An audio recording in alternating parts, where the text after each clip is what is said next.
Nexus Station was the biggest trading hub in the entire galaxy. It floated in the darkness of space like a giant metal city. Thousands of ships came and went every day. Millions of aliens from hundreds of different species walked through its wide corridors. They bought and sold goods. They made deals. They shared information. It was the one place where all the powerful empires of the galaxy came together in peace. Humanity had only joined the Galactic Assembly 3 years ago. Before that, humans had lived on Earth and a few small colonies, completely unaware that they were not alone in the universe. Then the aliens came. They offered humanity a place in their great community of stars. Humans accepted, eager to explore and learn. But not everyone welcomed the newcomers. Many alien species looked at humans and saw nothing special. Humans were small. They were weak. They lived short lives. They had no claws, no scales, no natural weapons. Their bodies broke easily. Many aliens wondered why the Galactic Assembly had even bothered to invite such fragile creatures. The Corvani Empire was one of the oldest and most powerful forces in the galaxy. The Corvani were tall reptilian beings with thick scales and powerful arms. They stood nearly 8 feet tall and lived for 300 years. They had conquered 1,000 worlds through war and intimidation. They believed that strength was the only thing that mattered, and they saw humans as the weakest species they had ever encountered. Commander Rekthar was a high-ranking officer in the Corvani military. He had fought in dozens of wars. He had killed countless enemies with his own hands. He wore armor made from the bones of his defeated foes. When he walked through Nexus Station, other aliens moved out of his way. They knew his reputation. They knew he had a terrible temper and no patience for those he considered beneath him. On this particular day, Rekthar was in a bad mood. His ship had been delayed. His meeting had been canceled.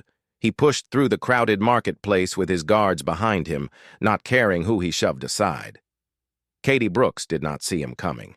Katie was 24 years old. She had brown hair and kind eyes. She worked as a communications officer on the human vessel called Starward Hope. This was her first time visiting Nexus Station. She had been walking through the marketplace with her friend and crewmate, Lieutenant Ben Harris. They were on shore leave, enjoying their first real break in months. Katie had been looking at a small shop selling alien jewelry. She turned around to show something to Ben, and she walked directly into Commander Rekthar.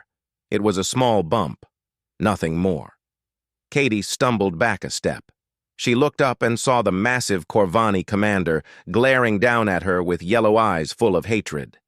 "I am so sorry," Katie said quickly. "I did not see you. Please forgive me." But Rekthar did not accept her apology. In Corvani culture, a lesser being who touched a superior without permission had committed a serious crime. The punishment was public humiliation. "Kneel," Rekthar commanded. His voice was deep and cold. "Kneel and beg for forgiveness in the proper way." Katie did not understand. She looked at Ben, confused. Ben's face had gone pale.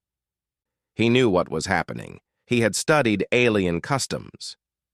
"Sir," Ben said carefully, "she did not mean any disrespect. She is new here. She does not know your customs." "Then she will learn," Rekthar said. "Kneel, human. Press your face to the ground and admit that you are nothing. That is the Corvani way." Katie felt her heart beating fast. She was scared, but she was also something else. She was angry. She had done nothing wrong. She had bumped into someone by accident and apologized immediately. Now this alien wanted her to lie on the ground and say she was worthless? "I apologized," Katie said. Her voice was shaking but firm. "I meant no offense. But I will not kneel. I will not say I am nothing. I am a human being, and I have dignity." The marketplace had gone quiet. Dozens of aliens stopped to watch. They could not believe what they were seeing. A small human female was refusing to obey a Corvani commander. Rekthar's yellow eyes narrowed. His lips pulled back to reveal sharp teeth. "You dare refuse me?" "I meant no disrespect," Katie repeated. "But I will not humiliate myself for an accident." What happened next would change everything. Rekthar raised his armored hand and struck Katie across the face with all his strength. The sound of the impact echoed through the silent marketplace. Katie flew backward through the air. She hit the ground hard and did not move. Blood pooled beneath her head. Ben rushed to her side immediately. He checked her pulse and found it weak.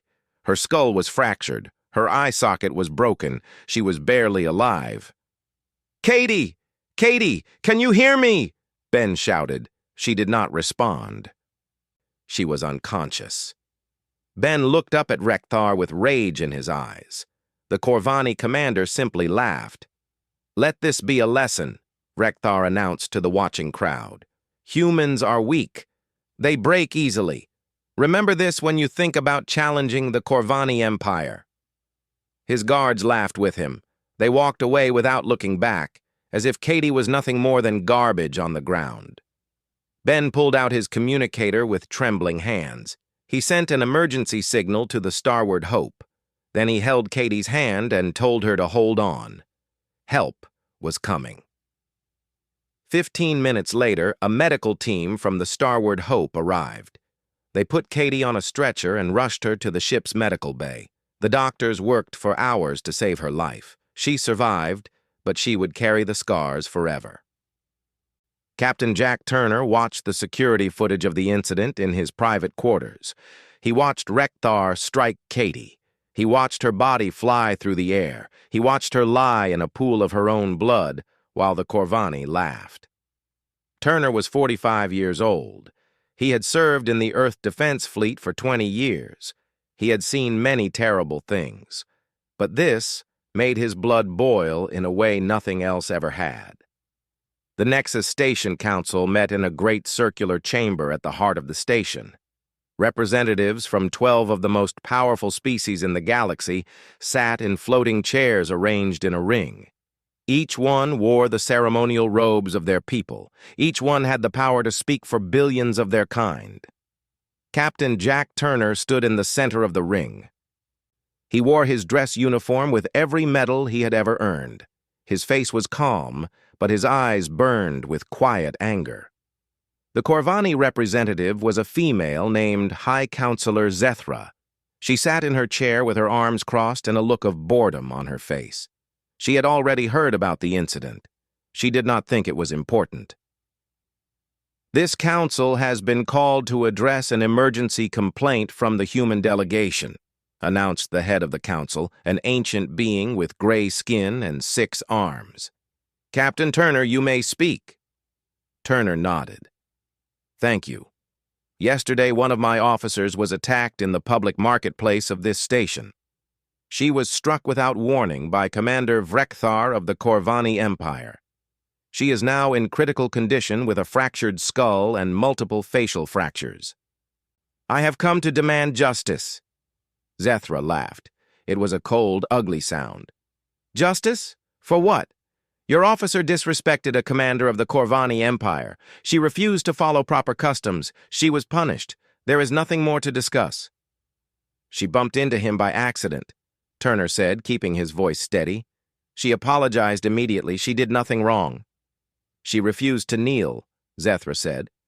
"In our culture, that is a serious offense.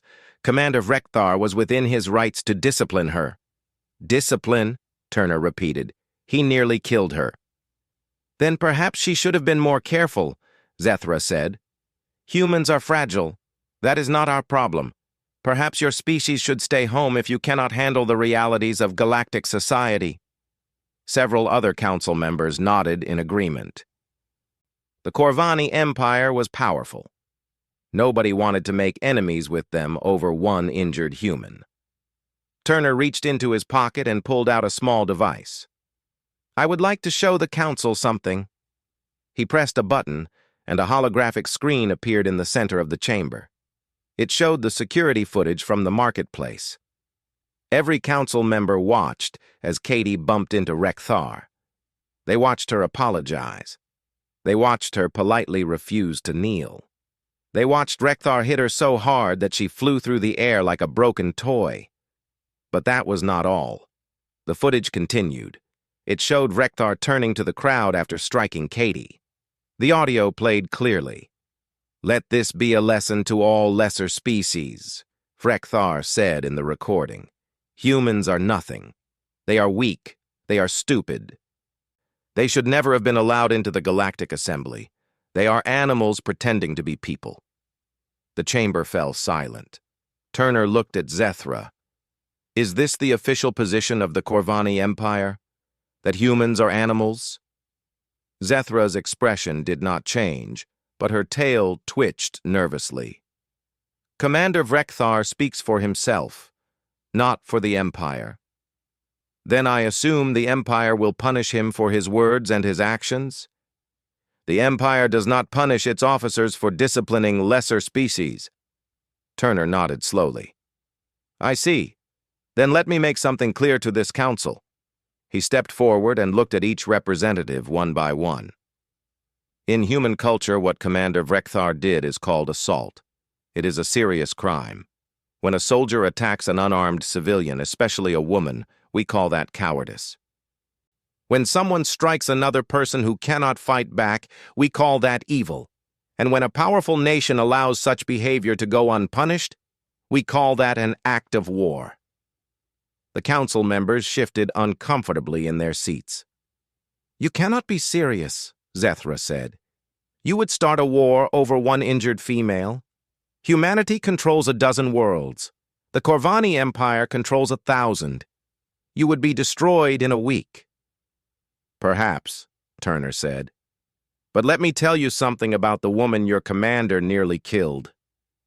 He pressed another button on his device.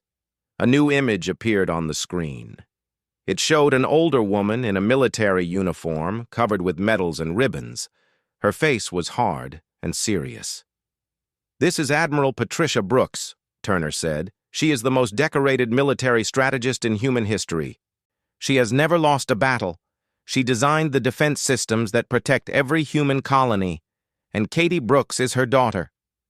The image changed again. This time it showed a man in formal political clothing standing at a podium. "This is Senator Daniel Brooks," Turner continued. "He is the chairman of the Earth Defense Committee. He controls the budget for every warship, every weapon, and every soldier in human space. Katie Brooks is his niece." Zethra's confident expression finally cracked. "This changes nothing. The girl still showed disrespect." "There is one more thing," Turner said. The image changed a final time. It showed Katie lying in the medical bay of the Starward Hope. Her face was wrapped in bandages. Machines beeped around her, but her eyes were open, and she was speaking to Ben Harris, who sat beside her bed. "Katie is a communications officer," Turner explained. "Part of her job is to document alien customs for cultural exchange programs. She was wearing a recording device when your commander attacked her." He played the audio from Katie's recorder. It captured everything: the bump, the apology, the demand to kneel, the refusal, the slur about humans being animals, the sound of the impact, everything. "This recording has already been sent to every news network in human space," Turner said. "By now, 8 billion humans on Earth and another 2 billion in the colonies have seen what your commander did. They have heard what he said." Turner turned back to Zethra. "I am not asking for war. I am asking for justice.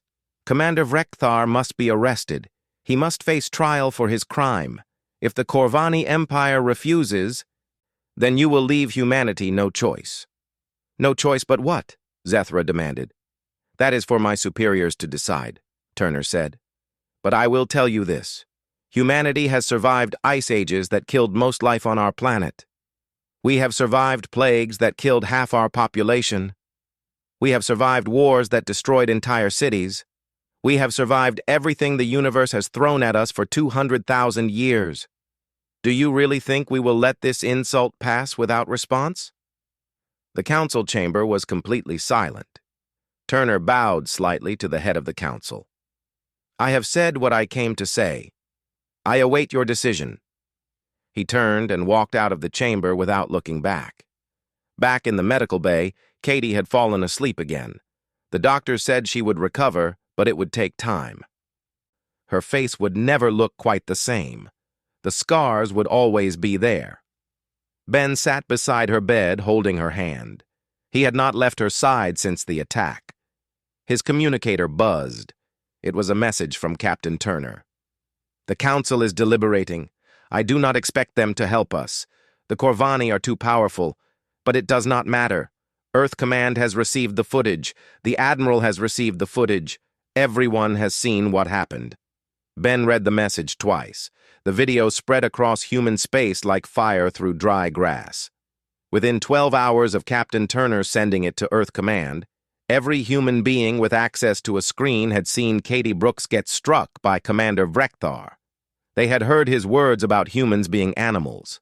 They had watched her lie bleeding on the ground while the Corvani laughed. The reaction was immediate and overwhelming. On Earth, millions of people gathered in the streets of every major city.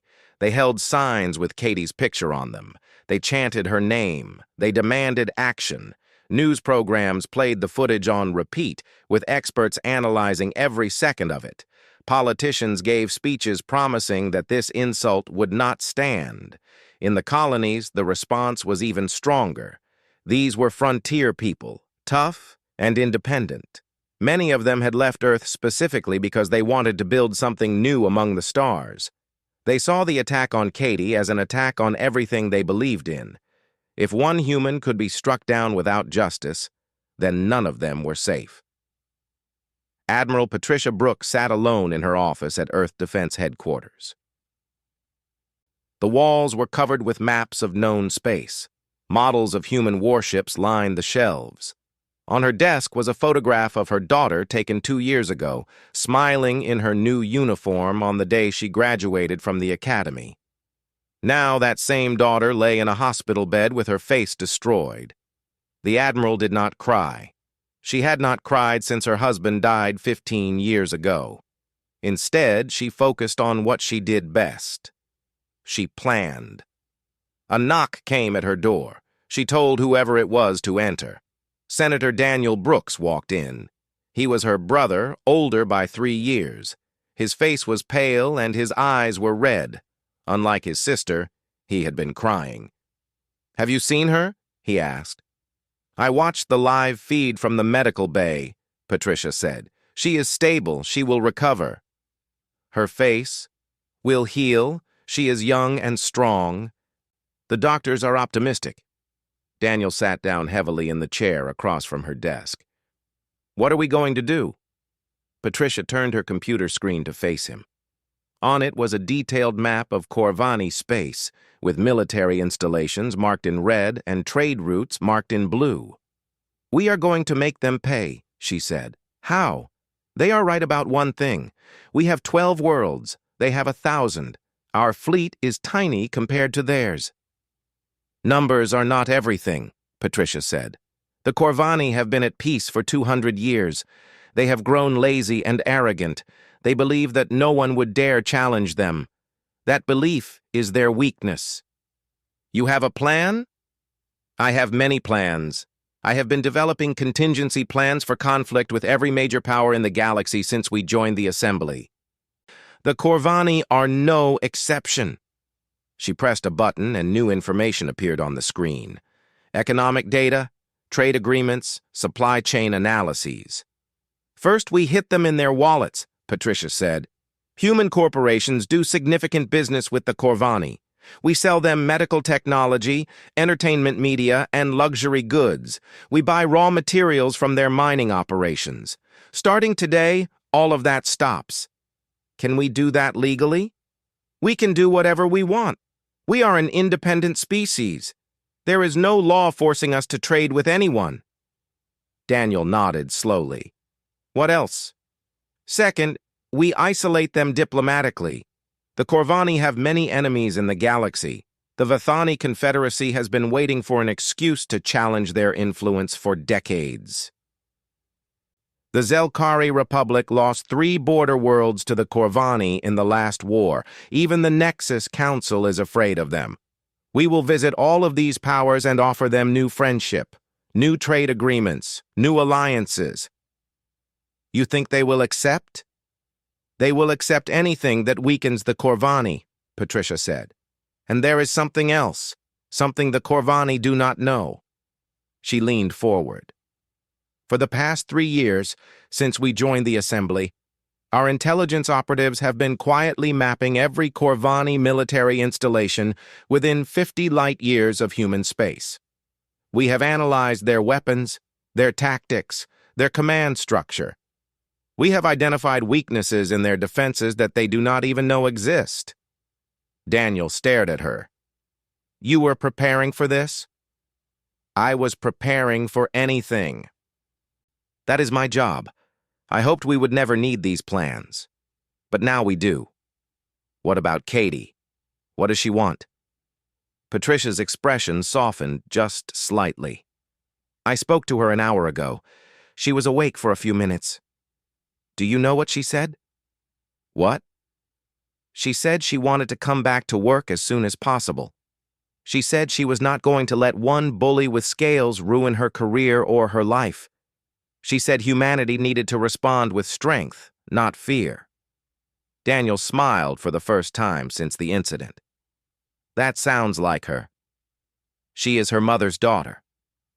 Meanwhile, across human space, the response was taking shape in ways that went beyond official government action. Human engineers began analyzing every piece of Corvani technology they could find. They looked for weaknesses, flaws, and vulnerabilities. They found many. Human scientists working at joint research facilities with Corvani colleagues quietly stopped sharing their most important discoveries. They cited security concerns and administrative delays. The Corvani did not notice at first, but they would. Human soldiers ran combat simulations against Corvani forces. They practiced boarding actions, ship-to-ship combat, and planetary assault. They trained harder than they had ever trained before, fueled by anger and determination. And everywhere, in every home and workplace and school, humans talked about what had happened. They shared stories of other times when powerful bullies had underestimated humanity. They remembered wars against seemingly unstoppable enemies. They remembered times when the odds seemed impossible, but humans had won anyway. The Corvani saw themselves as conquerors, as masters of 1,000 worlds. They believed that strength was measured in ships and soldiers and territory. But humans measured strength differently. They measured it in resilience, in creativity, in the ability to adapt and overcome, in the willingness to fight for what was right, no matter the cost. Back on Nexus Station, Katie woke up again. The bandages had been removed from her face. She looked in a mirror for the first time since the attack. The left side of her face was covered in purple bruises. Her eye was still swollen shut. A long scar ran from her temple to her jaw, where the doctors had repaired her shattered cheekbone. She stared at her reflection for a long time. Ben stood nearby, watching with concern. Katie, are you okay? She touched the scar gently. Then she turned to face him. I want to make a statement, she said. A public statement, to everyone. Are you sure? The doctor said you need to rest. I am sure. Get me a camera. An hour later, Katie's message was broadcast across human space and beyond. She sat up in her hospital bed, her damaged face clearly visible, and spoke directly to the camera. My name is Katie Brooks, she said. 3 days ago, I was attacked by Commander Vrekthar of the Corvani Empire. He hit me because I would not kneel. He called me an animal. He left me bleeding on the ground. 3 months passed after the incident at Nexus Station. The galaxy watched and waited to see what would happen. Most alien species expected humanity to make angry speeches and then eventually accept their place as a weak, minor power. That was how things worked. The strong ruled, the weak obeyed. The Corvani Empire did nothing to punish Commander Vrekthar. In fact, they promoted him. He was given command of a small battle fleet and sent to patrol the border region near human space. It was meant as a message. The Corvani were not afraid of humanity. They wanted the humans to see their warships and remember how small they were. Rekthar was pleased with his new assignment. He had become famous throughout the Empire. He was the commander who had put the humans in their place. Young Corvani officers looked up to him. Politicians praised his strength. He had never felt more powerful. His fleet consisted of 5 warships. The flagship was a heavy cruiser called the Dominance. It had enough firepower to destroy a small moon. The other 4 ships were destroyers, fast and deadly. Together, they were more than enough to intimidate any human colony. Rekthar chose his target carefully, a human mining colony on a small planet called New Haven. It was close to the border, far from Earth, and had only a small defense force, perfect for a show of strength.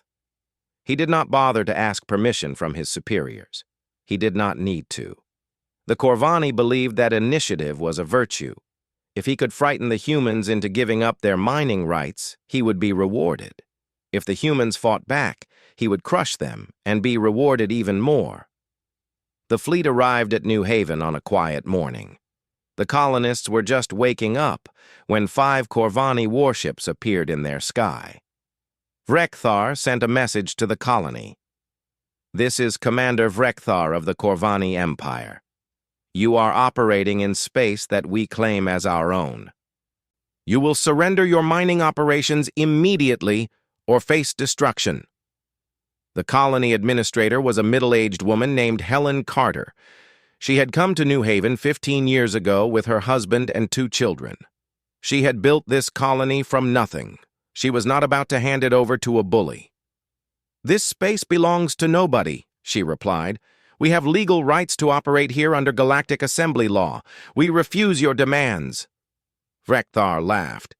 "Galactic Assembly law? Who will enforce it? The humans? You have no ships here. You have nothing. You are helpless." Helen smiled. "Actually, we do have ships. They just have not shown themselves yet." Rekthar dismissed her words as a bluff. He ordered his fleet to move into attack formation. His weapons officers began targeting the colony's main buildings. Then something happened that Rekthar did not expect. Space behind his fleet suddenly filled with light as 13 human warships dropped out of faster-than-light travel. They appeared in perfect formation, completely surrounding the Corvani fleet. The largest ship was the Starbound Hope, now upgraded with new weapons and armor. Captain Jack Turner sat in the command chair, his face calm and focused. Around him, his crew worked with quiet efficiency. 12 other human ships accompanied him. Heavy cruisers, destroyers, and frigates. All of them had been hiding in deep space, waiting for exactly this moment. Turner opened a communication channel. "Commander Rekthar, this is Captain Turner of the Earth Defense Fleet. You are in human space, threatening a human colony. You have 30 seconds to power down your weapons and surrender your ships." Rekthar could not believe what he was seeing. The humans had been planning this. They had been waiting for him. "You are bluffing," he said. "Your ships are inferior. Our technology is far beyond yours. If you attack us, you will be destroyed." "Perhaps," Turner said. "But I do not think so. You see, we have spent the last 3 months studying everything about your ships. We know your weapons ranges, your shield frequencies, your engine speeds. We know exactly where your armor is weakest. We have been preparing for this moment since the day you hit that young woman in the marketplace." Rekthar felt a chill run down his spine, but his pride would not let him back down. He had spent his entire life believing that Corvani were superior to all other species. He could not accept that these weak, soft humans might actually be a threat. "Attack them," he ordered his fleet. "Destroy them all." The Corvani ships opened fire. Energy beams and missiles streaked toward the human fleet. What happened next would be studied by military academies across the galaxy for centuries. The human ships did not try to match the Corvani firepower. Instead, they moved. They scattered and regrouped in patterns that the Corvani targeting computers could not predict. They dove between the Corvani ships, too close for the heavy weapons to track. They fired short, precise bursts at exactly the weak points that Turner had mentioned. Humans had been fighting wars against each other for thousands of years. They had perfected tactics that other species had never imagined. They knew how to use speed and surprise and coordination. They knew how to turn weakness into strength. The battle lasted 11 minutes.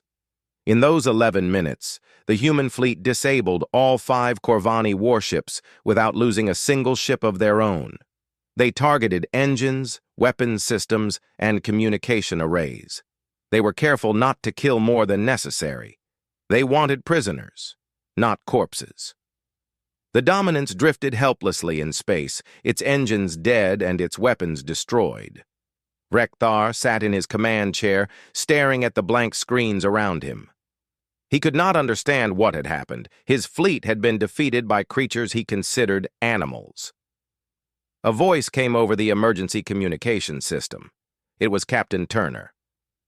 "Commander Rekthar, your ships are disabled. Your fleet has been defeated. I am giving you one chance to surrender peacefully. If you refuse, we will board your ships by force. The choice is yours." Rekthar wanted to fight. Every instinct in his body told him to resist, to die with honor, rather than submit to humans. But he looked around at his crew. They were young. Many of them had families. If he refused to surrender, they would all die. For the first time in his life, Rekthar felt afraid. "I surrender," he said quietly. Human Marines boarded the Dominance 30 minutes later. They wore heavy armor and carried advanced weapons. They moved through the ship with professional efficiency, securing every room and taking every Corvani into custody. When they reached the command deck, they found Rekthar sitting alone in his chair. His guards had abandoned him. His crew had given up without a fight. The Marine commander was a young man named Chris Lopez. He walked up to Rekthar and looked him in the eyes. "Commander Rekthar," he said, "you are under arrest for assault, attempted murder, and crimes against humanity. You will be transported to Nexus Station to face trial before the Galactic Assembly." Rekthar said nothing. He simply stood and allowed the humans to put restraints on his wrists. As they led him off the ship, he passed by a group of human officers. One of them was Captain Turner. Turner did not speak to him. He did not need to. But standing next to Turner was someone Rekthar recognized. The trial of Commander Rekthar took place in the Great Chamber of the Galactic Assembly on Nexus Station. Representatives from over 100 species filled the viewing galleries. This was the most watched event in galactic history. Every news network across known space broadcast it live. Rekthar stood in the center of the chamber, his wrists bound by energy restraints. He looked smaller now than he had before. His scales had lost their shine. His proud posture was gone. Defeat had broken something inside him. The charges were read aloud by the head of the assembly, the ancient six-armed being who had witnessed Captain Turner's first complaint 3 months ago: assault on a civilian, attempted murder, hate speech against a member species, unauthorized military action. The list went on and on. The Corvani Empire had tried to intervene. They had demanded that Rekthar be returned to them for trial under their own laws. But the assembly refused. Humanity had captured him legally in response to an unprovoked attack on their territory. He would face justice before the galactic community.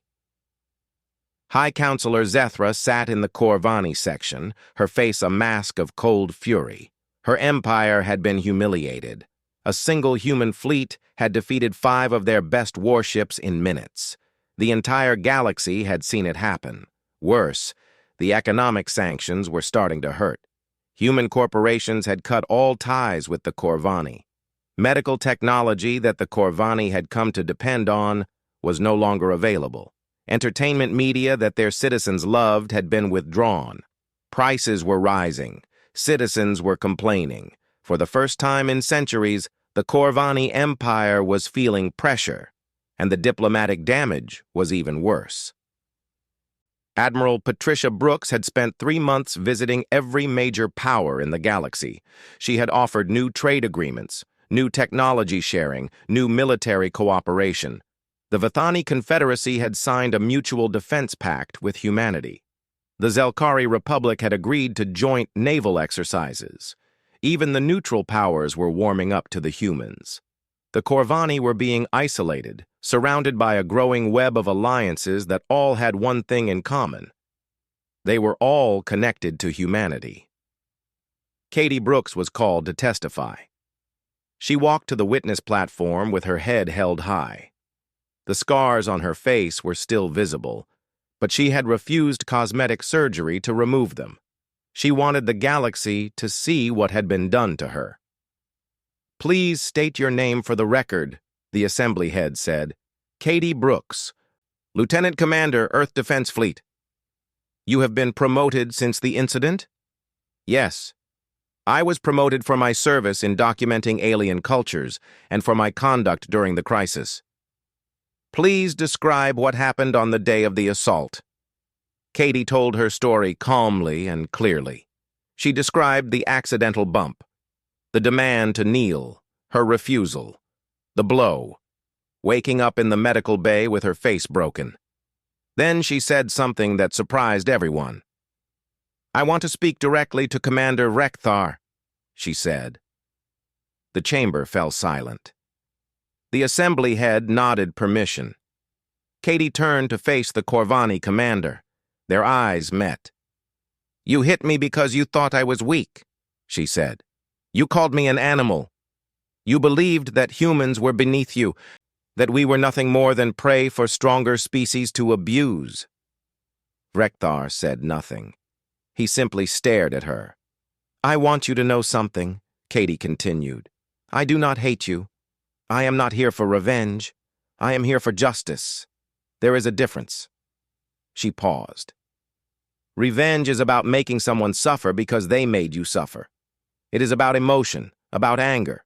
Justice is about establishing that certain behaviors are wrong and will not be tolerated. It is about protecting others from experiencing what I experienced. She looked around the chamber at the hundreds of alien faces watching her. Humanity does not want to dominate the galaxy.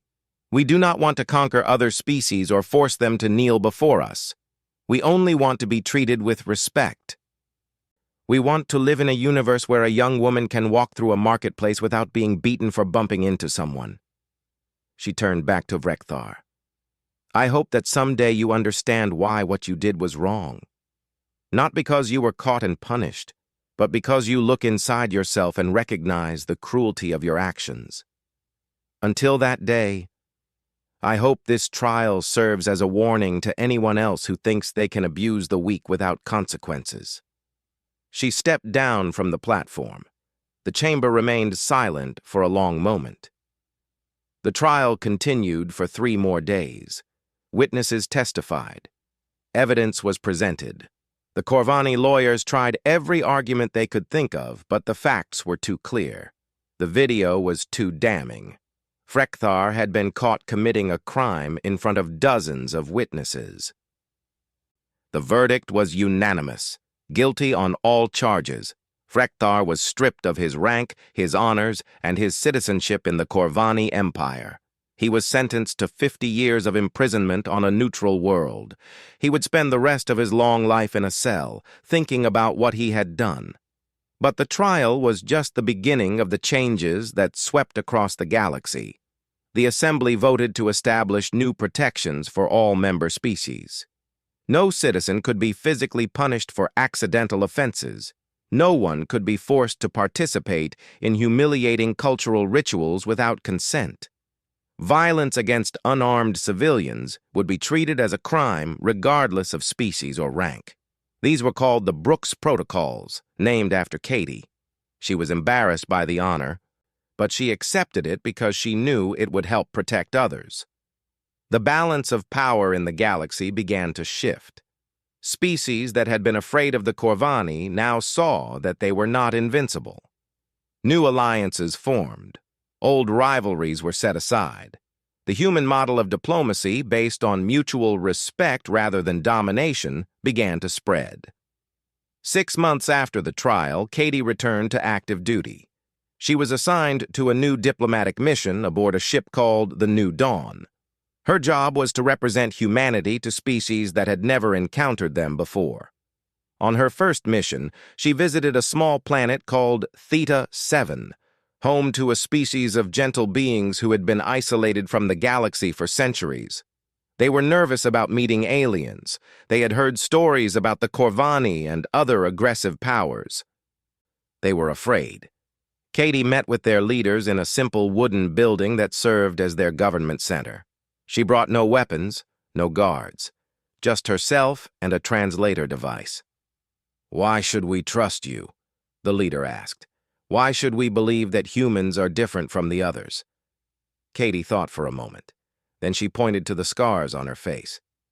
"Do you see these marks?" she asked. "I got them because I refused to kneel to someone who thought he was better than me. I stood up for my dignity and I paid a price for it. But I did not give in. I did not let them break me." The leader studied her face with curiosity. "In human history," Katie continued, "we have faced many enemies who were stronger than us. Empires that wanted to conquer us. Tyrants who wanted to enslave us. Every time we fought back. Sometimes we lost. Sometimes we suffered terribly. But we never stopped fighting for what we believed was right." She leaned forward. "We believe that every person has value.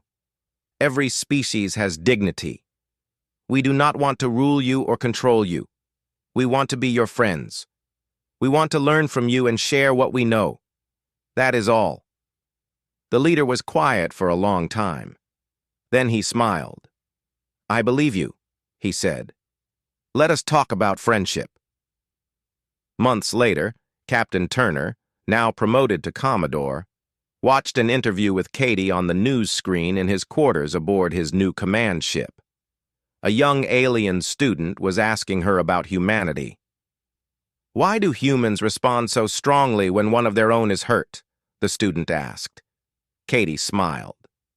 "Where I come from, we have a saying. An injury to one is an injury to all. When someone hurts a human, they are not just hurting one person. They are attacking our entire family. And we will always, always stand up for our family." Turner raised a glass of whiskey to the screen. "Well said, Lieutenant Commander," he murmured. He thought about everything that had happened since that day in the marketplace. One slap, one young woman lying in a pool of blood. And from that single act of cruelty, a cascade of changes that had reshaped the galaxy. The Corvani had made the same mistake that countless enemies throughout human history had made. They had assumed that because humans could bleed, humans could be broken. They had confused kindness for weakness, patience for fear. They were wrong. Humanity had walked among the stars for only a few years. They were still learning, still growing, still finding their place in the vast community of intelligent beings. But they had already taught the galaxy an important lesson. Never underestimate the species that refused to kneel. Never underestimate the species that turned pain into purpose. Never underestimate humanity. And somewhere far away, in a cell on a neutral world, Rekthar sat alone with his thoughts. He had a long time to think, 50 years to wonder how everything had gone so wrong. He had thought he was striking down an animal. He had actually awakened a giant, Katie Brooks. Her face still bore the scars from his attack. Her left eye was slightly different now, rebuilt by doctors using advanced technology. But she stood straight and tall, wearing her uniform with pride. She did not say anything either. She just looked at him as he walked past. Her expression was not angry or hateful. It was simply calm, patient, certain. She had waited 3 months for this moment, and now it had arrived. Rekthar was loaded onto a transport ship and taken away. His fleet was captured. His career was over. His reputation was destroyed. The galaxy had just learned a very important lesson about humanity. They could be hurt. They could be knocked down. But they always got back up. And when they did, they were stronger than ever before. She paused and took a breath. I want everyone to know something. I am not afraid. I am not broken. I refuse to be a victim. What Commander Vrekthar did was wrong, and he will face justice. Not because I am the daughter of an admiral or the niece of a senator, but because I am a human being. And we do not accept this kind of treatment. She looked directly into the camera. To Commander Vrekthar and the Corvani Empire, I have a message. You think we are weak. You think we will submit. You are wrong. Humanity has faced worse than you, and we have always survived. Always. So bring whatever you have. We are not afraid of you. We never will be. The video ended. Across the galaxy, billions of humans watched. And in that moment, they were united as one people, one species, one family. The Corvani Empire had made a terrible mistake. They had given humanity something to fight for. Everyone has seen what happened. He looked at Katie's sleeping face and squeezed her hand gently. They made a big mistake, he whispered. They have no idea what they have started. Outside the station, ships continued to come and go. Trade continued. Life went on. Most aliens had already forgotten about the incident with the human girl. But far away, on Earth and a dozen colony worlds, humanity had not forgotten. Humanity was remembering, humanity was planning, and humanity was getting angry. The Corvani Empire had poked a sleeping giant. Now that giant was waking up. He played the footage again, and again. Each time his anger grew stronger. The Corvani thought humans were weak. They thought they could hurt a young woman and face no consequences. They thought humanity would simply accept this insult and move on. They were about to learn how wrong they were. Turner sent a message to Earth Command with the footage attached. Then he requested an emergency session with the Nexus Station Council. He did not know exactly what would happen next, but he knew one thing for certain. The galaxy was about to discover why humanity had survived ice ages, plagues, world wars, and every other disaster that had ever threatened them. Humanity did not forget. Humanity did not forgive, and humanity never ever abandoned its own.